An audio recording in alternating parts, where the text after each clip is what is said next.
talk about requirements and business rules. And I didn't forget your login, but I still haven't had access. Never mind. Okay. What do you think is a requirement for a database? Anybody have a? Be secure. Well, so be secure, but specifics. Well, what, you know, when you think about requirements, what would be, actually maybe less specific, more general? What would a requirement be? Needs of the company. What? Needs of the company. It's something that has to do, what were you going to say? Yeah, well, I mean, this is the things that the company or the person using the database requires it to be able to do. Right. So requirements are things the database must do. Okay, so these are, and I want to just kind of break that down. There's usually like 3 different kinds of requirements. Security is one of them. There are data requirements. And this is kind of when we were doing gathering information, which we did like in an hour, which should take months. Basically, what data is the database required to store? You know, what kinds of data have to be in the database? We'll talk about that a little bit more in a moment. Then there are, I'm going to call them reporting requirements. Because data by itself is useless. You want to get it out in ways that mean something. So a reporting requirement is how do you want to get the information out? Like if you have a, let's say for Vince's, one of the things you'd want to do is you'd want to be able to pull up the inventory and see the sales. You'd probably want to create a report that shows your what you purchased versus what you sold and get a kind of profit loss margin there. So report basically the kinds of questions that it needs to answer. And that also has implications for this, because you can't answer questions if the data isn't in there, right? But it also has to be constructed in such a way that you can answer those questions. Does that make sense? Okay, that's fine. Should be a spot. Okay, and then the last one of the types, and then we'll go through an example here, would be security requirements. And I'm going to state security requirements more in who will be using the database,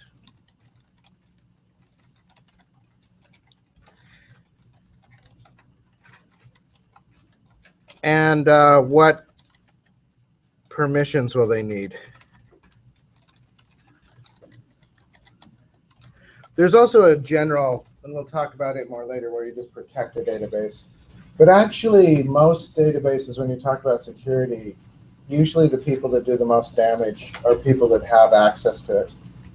They're not the hackers that attack from the outside. So we'll talk a little bit about that too. Does that make sense? So those are each of these is basically a kind of requirement.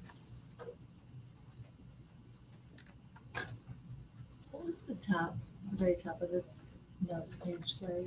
Something about the business requirements. Right, so we've got requirements and business rules. So I'm going to take the be secure off because that's actually in the requirements. Let's take an example. I was thinking of the one from the book we're not using, which is if you were to create a database that would track like who's playing at what clubs in town, what kind of data requirements would it have to have? What kind of data would have to be in the database if it's going to? So a database that tracks what shows are going on in town. Date, time, addresses, ticket price, maybe. Right, and you'd probably need particularly the venues, right? Date, times, addresses. Show, so this would be the show dates, show times, right?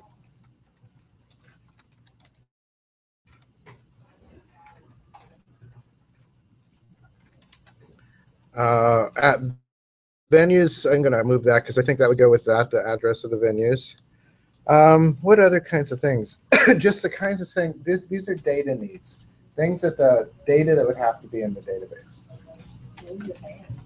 Yeah, the band or the act, let's call it act more generally, because it could be a solo, it could be a band, could be a comedian.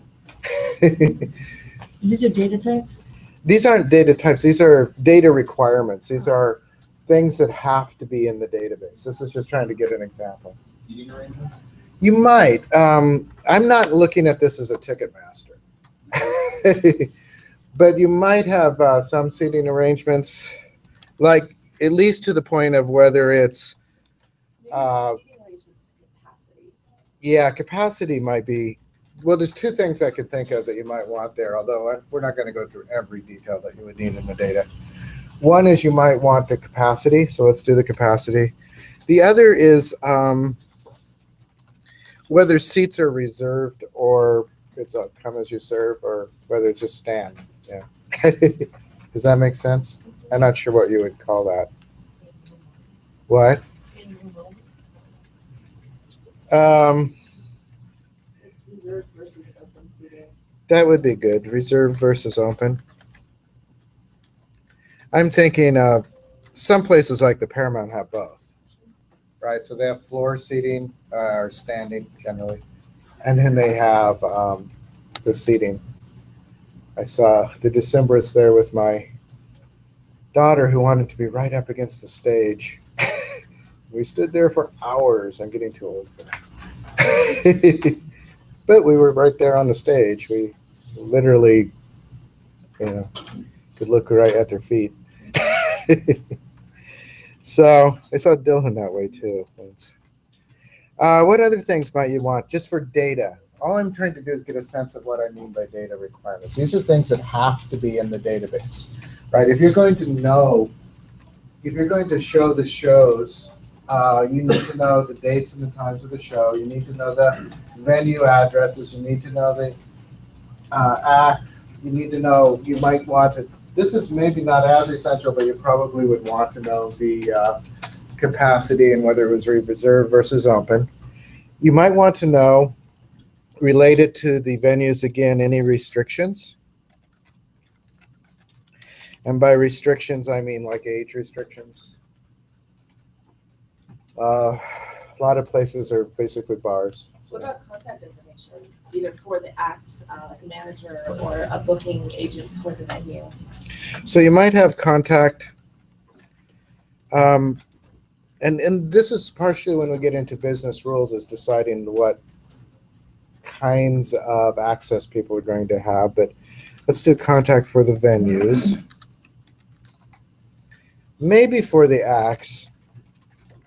I would be a little nervous making this it would be hard to keep track of all the acts, but you could. Anything else? One of the things that I would probably add to this, and then it would have its own requirements for data, is allow the customers or fans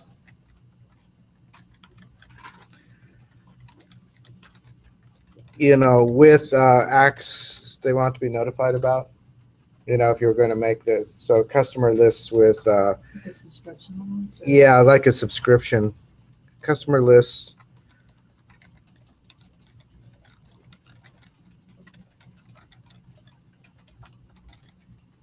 So that you could be notified, if a particular act was playing somewhere, or you could automatically get the list of other venues, right?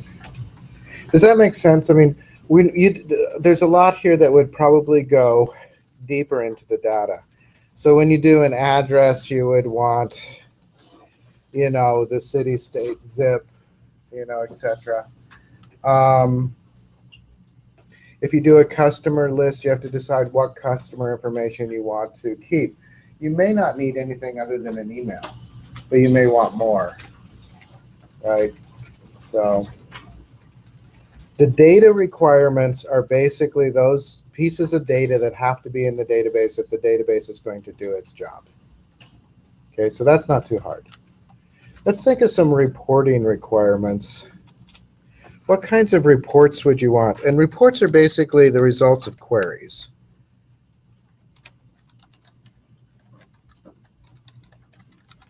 What kinds of reports would you want out of this database if you were a user? Calendar. You would probably want some kind of calendar. Spelled right, too. You might want to be able to view, a particular venue and see upcoming shows. And you would probably want to be able to view an act and see where they're playing, right?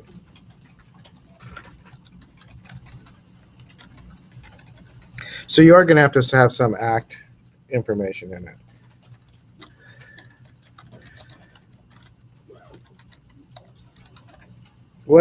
Anything else that you would want as a particular view from this?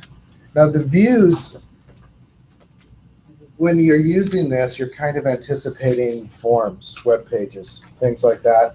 But on the database side, what you're doing is you're actually creating a query. There's a type of query called a view, except it's spelled right. A view is basically made to give a particular view, a particular user's view or type of view of the data. It's a way of looking at the data. You might also want to be able to query the venues that are, say, 18 and up versus 21 up. Sure. Okay. And you had a... Well, just from a conceptual standpoint, I mean, I know that database views are different than views in a model view controller framework, but they're kind of related, right? I mean, or would you say that that's not? I think they're kind of really, really loosely. So when you, in a model view controller thing, the view is like the web form. It's the display. In this case, what the view is really a stored query. It's a stored SQL query. And ultimately, now in the model view control pattern, the controller can pull the view from the model and send it to the web, displays the data that's from the query. So the two could work together, but they're not. It's a little bit different concept, yeah.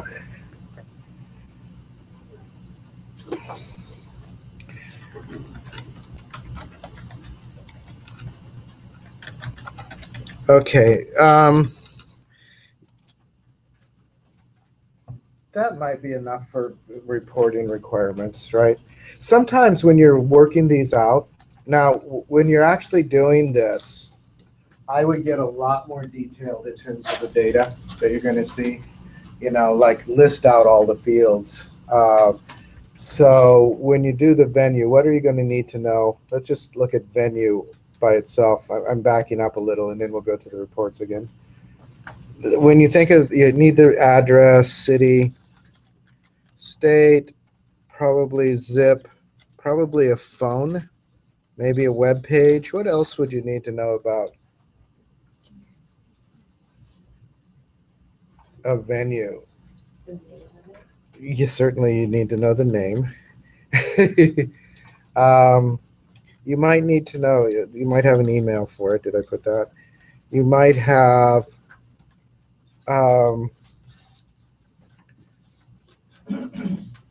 so it's capacity. Now, not all venues, this gets really complicated if you do it for real life, because then there are venues like Seattle Center for Bumbershoot or something. You could just ignore those, or, but there are some things that are fairly huge. Capacity, restrictions.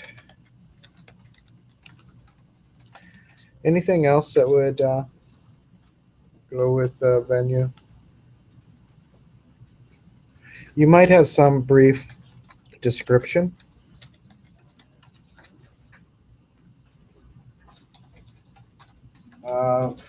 For instance, they're very different whether you're going to, not that I know venues anymore, all the ones I used to go to are gone.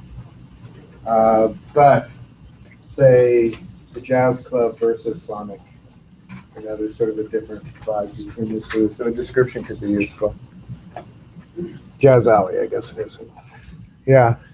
Whether it has the handicap access. Oh, that's actually a really good thing. Mhm. Handicap access. Or accessibility. That's something I often forget that probably should be there more often. So the only thing so when you're doing the things that it has to include, coming up with a good list like this is really useful for each of the things so then you'd want to, what do you have to do about an act? What do you have to keep about the customer? Now, generally, you don't want to keep more than the more fields you have, the more work there is to fill them in. So you don't want to keep things you're not going to use, but you do need to have everything that you might need in there. All right. So, and then the reports, I think, were does that make sense? And there'll be a lot of these. You'd basically come up with all the different ways. And the thing that makes them a requirement is that these are all the ways that you need to look at the data if the database is going to work for you, right? There are required ones, and then you can get there are some that would just be nice. Those would be not requirements, but just sort of suggestions. And then the last thing I want to talk about are the security requirements, and then we'll talk about business rules. So there's broad security requirements, like if you're going to store customer information, you don't want it has to be protected, right? So you probably need some kind of password entry. Who's going to have access to the database? I mean, direct access. The management. Who else? Well, so yeah, web page, although they might have access. They probably would come in through one of the other logins. I mean, you could have an application login. That is possible. I'll add that. But usually with the application, usually the web page is going to come through as a user. One of the different types of users, depending on the login. So my instinct on this is that you wouldn't want to update all of the shows, so you would give venues some access so that they could come in and update their own shows. Does that make sense? Can you So- go back for a second? The application one, I'm a little bit confused by. What's an example of that? It's if you have a web page that has a generic login, that's for the application itself, not for a particular user, which you could have. So are you talking about services here? They could be made into services, but in terms of the actual database, these would be users. Like direct people who are going to log in? Right. So there can be an application login, or the application can log in as a general user or something, right? Typically what I do, and this is not this class, is I usually have, so there's a login, and I think there is a place for a general user here, because if you don't register, you should still be able to look at everything, right? Most everything. But if you're a venue, you may be able to update and change some things. So venues are one of the users. Management is certainly one of the users. Who else might be a user? Well, there's that. Yeah, I would put that under management, but yeah. The person that's actually entering it, not just the manager overseeing it. There's got to be someone that's sitting there just functioning all the same thing. Sure. What do I want to call that? I might put it under management, although there is, when you first create the database, one of the hard parts is populating it first. So the venues could add their own stuff. You'd probably want to sell this to someone. But you would want to, somebody would have to do it. I'm wondering if I want to put that under management or a different user. You could have a user who has no permissions except insert. Will we have like read-only access versus read-write access? Well, you can. We're going to talk about that. So there's also the customer or the fan. If they can register, they have access to the database. Maybe I think that the person who works kind of help desk from some users to give support. Right. So if management, I guess we could break that up into different levels if we wanted. Would this database have support? Not every database does, but I'll put support. And support, we'll say, is also the people that would do any dull data entry. There are, in terms of database jobs, there are the creative building things, and then there are the data entry jobs. The creating databases pays really well. The data entry does not.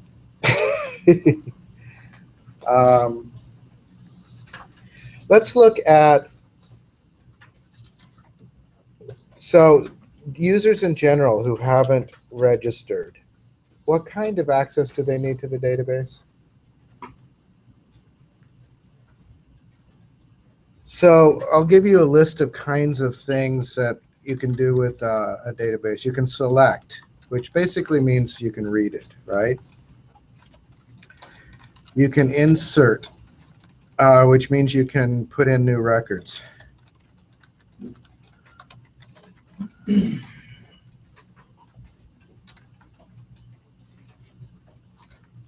You can update, which means that you can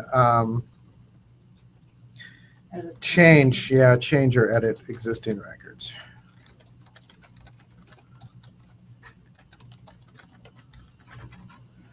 And you can delete, which means you can remove records, basically delete them. Now there's some other levels too, but we wouldn't, nobody I think would have those where you can create new tables and things like that, but we're not going to give anybody those permissions. This is a side thing. This is called CRUD. Anybody know what CRUD is? Create, read, update, delete. Yeah.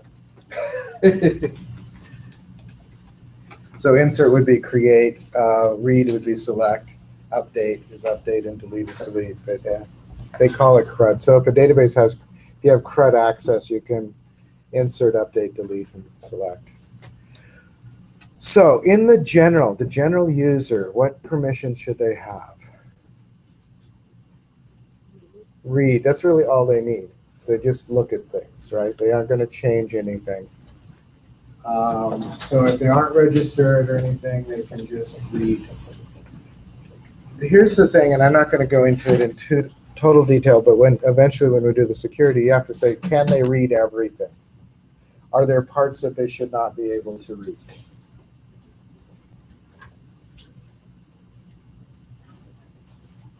I would say at this point, although again it's not a huge important, it's that they should be able to read everything except the customer or fan lists. Right? You don't necessarily want to give them access to everybody's email and whatever other information you think about the fan. But they should be able to see the venues, they should be able to see the shows, they should be able to see the acts, right? They should be able to run the queries, which would be pre-made, right? They wouldn't be making new queries. It'd be pre-made queries to say, end users. yeah, these are the end users that are not registered. So the application general is for like general customer. Yeah, so we're thinking that in this database that there will be people that don't register, that just come here to see what's playing. Right, so they can see the calendar, they can see the venues, they can go around all they want, Really, there's nothing. They might have to view a few ads, but generally they can access the database just for read only. They can't change anything. They can't do, right? That's sort of the general user. So they don't need insert, they don't need update, and they don't need delete. Venues, on the other hand, if we're going to allow them to change things, yeah. Just we have a stored query and the data changes. How does that work? So the query doesn't store any data. It's just a filter on the underlying tables. So the next time you query, it'll show the new data. Does that make sense? We'll be working with those in time. But yeah, a query is just a filter on the data. It's not. So it always brings back the live data. All right, so the venues, they need to be able to update data. They probably need to, originally, if you're going to let them enter their own stuff, they need to insert. They need to select so that they can read. Now, the thing, and I'm not going to make you do tons of this, but just to give you an idea of what the security things. You do have a constraint here. What would it be? Venues can update, insert, and delete data, but can they insert, update, and delete other venues' data? No, so they should only be able to do it to their own.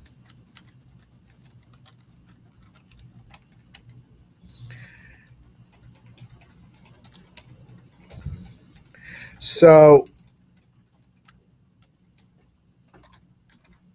you have to have a login system where you identify them.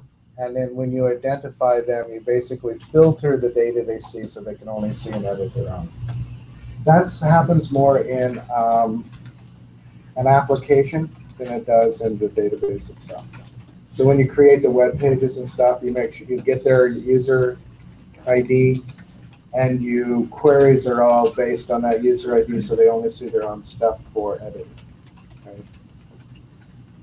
Right? I could show you a little bit of how to do that eventually here. Is there anything else that a venue would need to be able to do?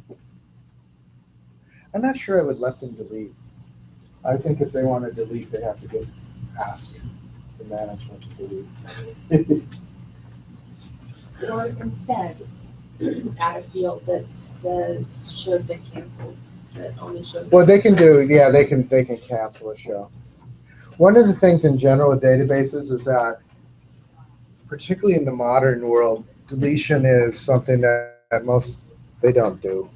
They want to keep all the records. Now, sometimes the law makes them delete some things, but overall, they'll store everything forever because it can be used for all sorts of business analysis and. It's a liability if they delete stuff that.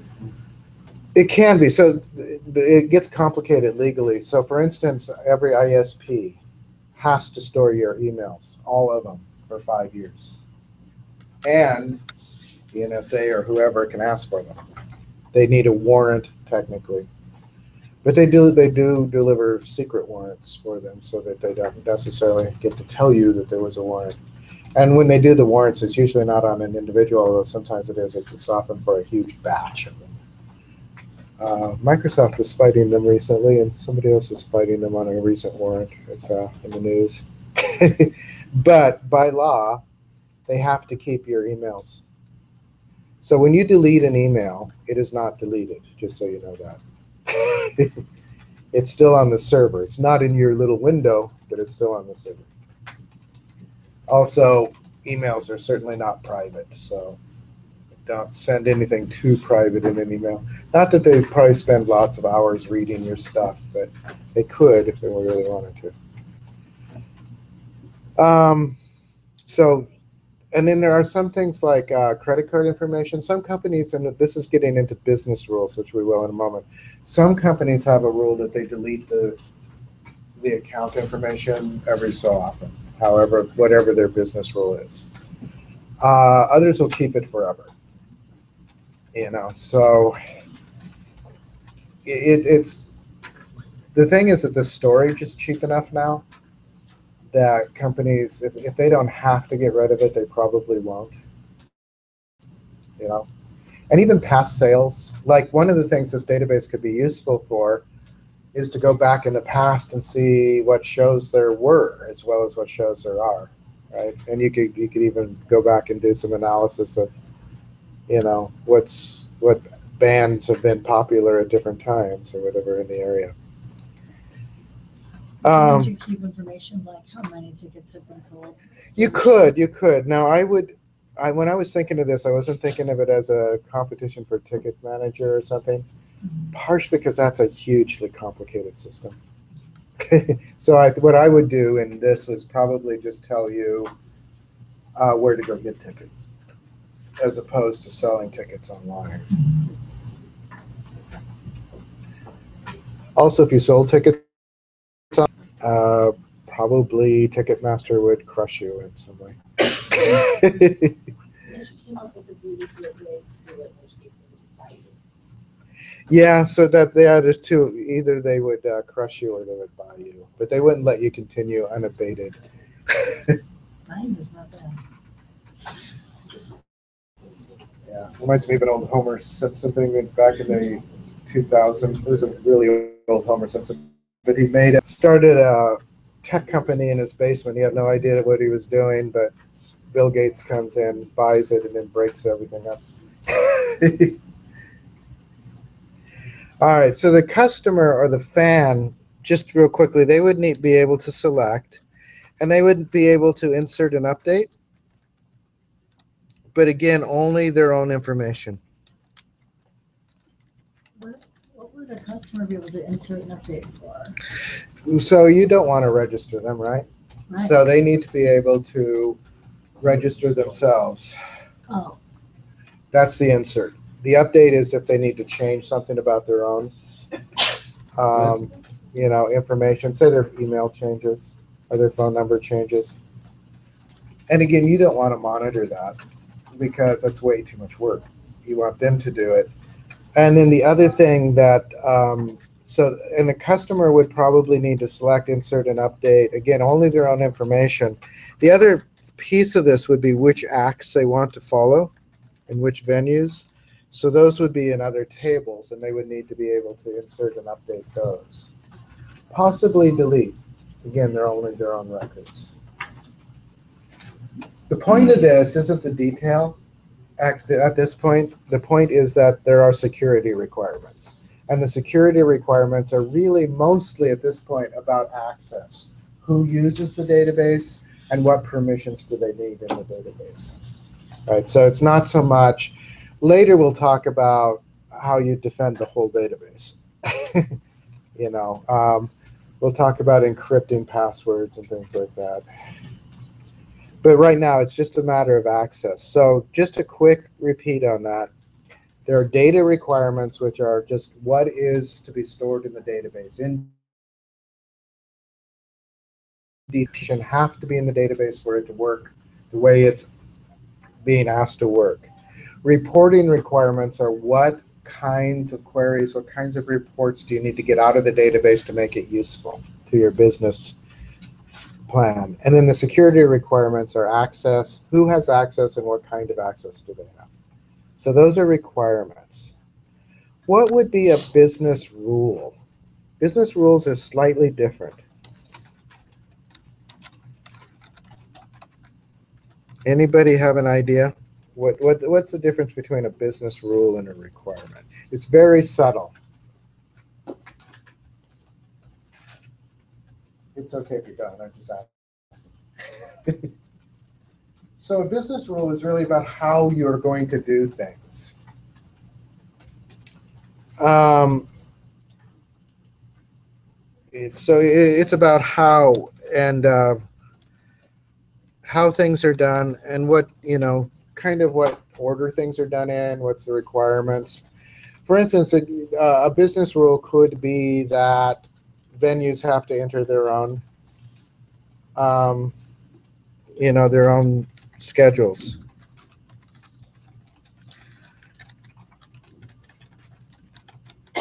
Now, it's a business rule, not a requirement,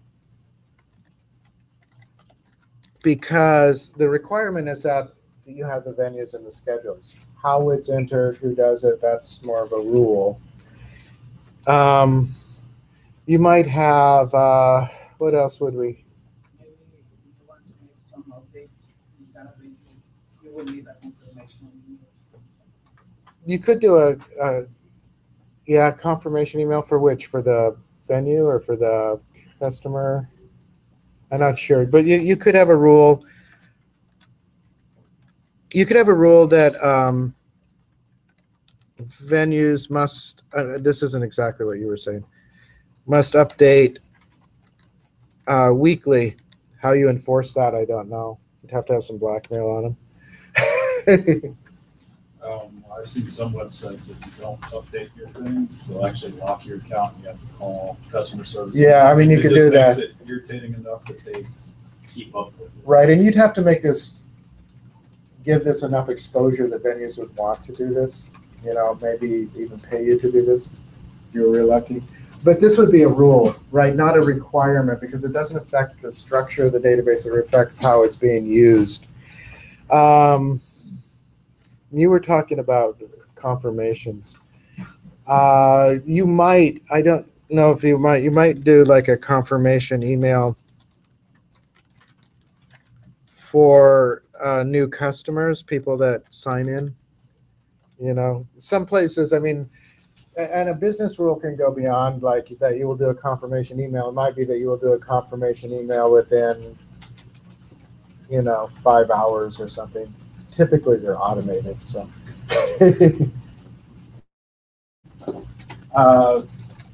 But these are basically about how you're going to use the database. They're not about the things that the database has to do. So the real key word here is how. This is actually in, I think, the quiz, but one of the things that would be a business rule is that you must give a numeric rating to, a book review. So you have to rate it 1 to 5, and that's a requirement. The fact that it's required is a business rule. The requirement is that the database has to store that.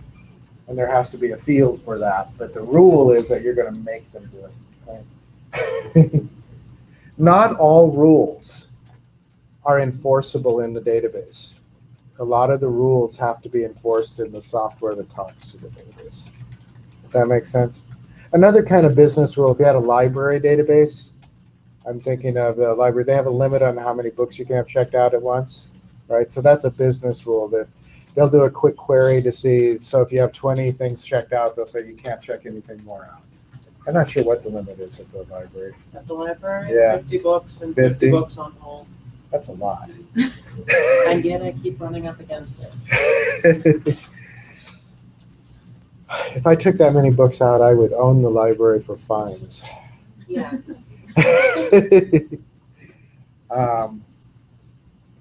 I'd take 3 books out and I'd still end up with fines. All right. Actually, one of the databases that I made early, just when I was learning databases, was a database to keep track of my library books and when they were due.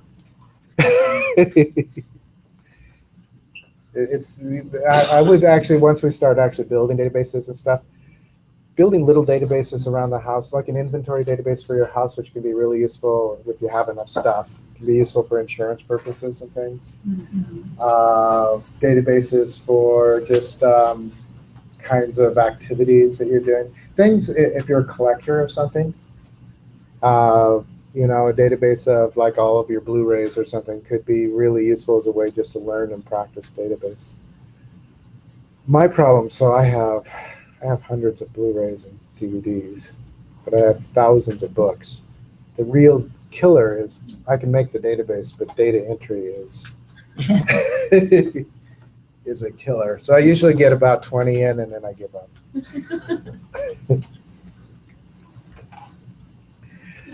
All right, does this stuff sort of make sense? So in the assignment, I'm not sure I ever went there. in my thing. There's 2 assignments. So let's go to Canvas.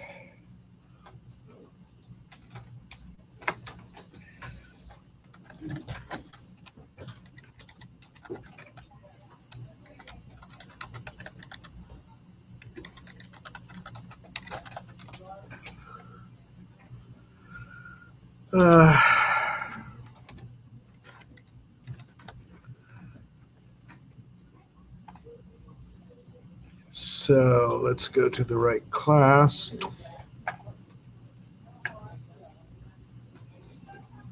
assignments.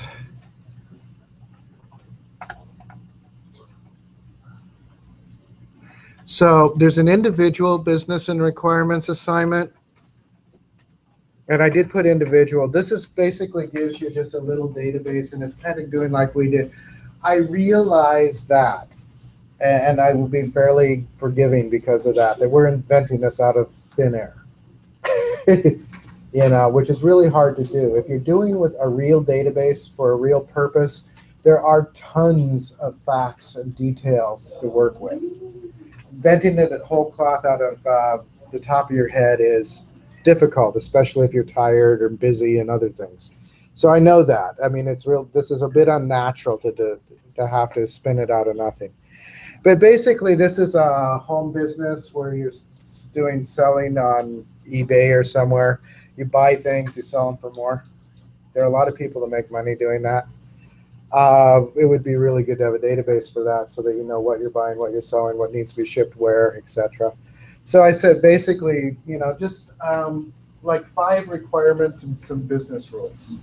You can make them up. I mean, as I said, this is fantasy at this point. But just all I want is show you have a little bit of an idea of what is a requirement versus a business rule. And again, if you get it mixed up, which is fairly easy to do, I'll comment on it and you can fix it, right? So no danger. The other assignment, and this is I'm going to give you some time to work on. You can do either individual or that, but there's a group one, and this is for Vince's vinyl. And again, because we didn't really do a information gathering, because we don't really have a Vince to talk to. I mean, I'm quite willing to talk to each group as you need. You know, there's part of this is a fantasy exercise. If you do have the book, there is some information in there you're welcome to use, but you can also just do it off the top of your head. What would you need if you were doing a retail database for a place that sells used vinyls? And then so basically come up with the requirements as well as you can. And this one I would be a little more thorough with the groups and the business rules. And again, this is one take. We can work on it some more. But the reason I'd be a little more thorough is that the next stage is we're going to start designing this, and then we will actually start, we'll build it. So we're going to build 2 databases this quarter is my theory, hope. Maybe actually 3, because there's an individual pizza database too. The more databases you can build, the better, right? Just to get the feeling of it. It is a fairly unnatural process, so it takes some practice. The more you do it, the more you'll have an intuition for it. But initially, it's just probably going to seem very unnatural. So the more practice, the better. Does that make sense? Mm-hmm. So the information discovery one is individual and the other one is group. Is that right? Well, so yeah, we could build that database, design that one out too. We might do that as a class exercise. There's a lot of detail there, more detail than there is. So, as I said, in the book, if you want to look at the book, but the book is not required, you could do this off the top of your head. There's a bit more information in the book. But So in terms of the research piece, since this is more of a fantasy exercise, we're really gonna, it's mostly a brainstorm. okay, and then read the list. Right. So, I mean, you've been into stores. If you haven't been into vinyl stores, you've probably at least been into small shops. You know, so what kinds of things do you think would need to be in this? And you know, and it doesn't have to be one of the things about making these kind of pretend databases is that they tend to make sense when you make them, whereas when you go to a real place, there are so many bizarre little twists and turns that it's much harder to set up generally. So I'm going to let you guys work on this. I'll come around as you need. The group one is due tomorrow, the individual one is due. Yeah, and don't worry about the due dates too much. I'm going to give you time to work on it now. I put it on. Did I say that this was due tomorrow? Basically, you see what you can do today, but if you need to work on it some next week, we can do that too. And anyone not in groups, you're not in a group. You want to be in a group? No? Okay. We could probably work, just have you do it on your own, I guess.